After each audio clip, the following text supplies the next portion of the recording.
The definition of love is described as an intense feeling of deep affection. At least that's what the world thinks.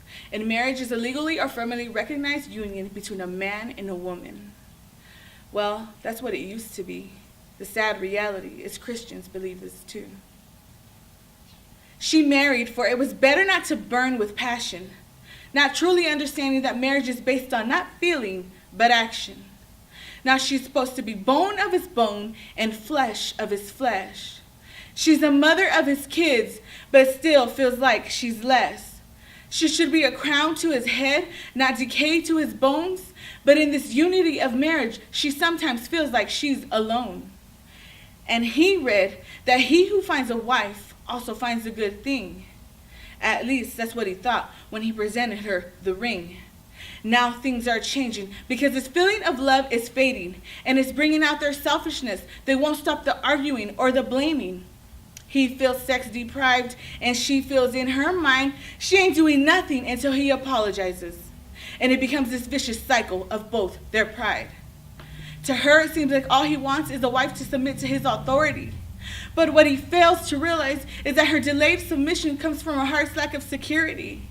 It looks like they're barely lovers, not even friends, seeking one's own desires time and time again.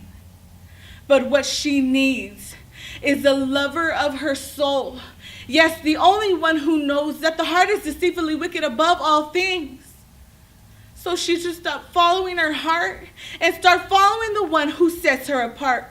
Because even though her feelings may be fickle, he still felt those deep afflictions to his skin. Yet while they were both still in sin, he was stripped of his garments, scourged and tortured for them, still has the prints of nails. And while they are both contemplating wise marriage till death do them part, he hung on that cross, knowing it would be death from the start.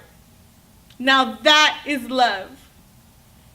The Lord says, yes, I have loved you with an everlasting love. And the covenant they made before him should be led by the Spirit from above. Because greater love has no one than this, to lay down one's life.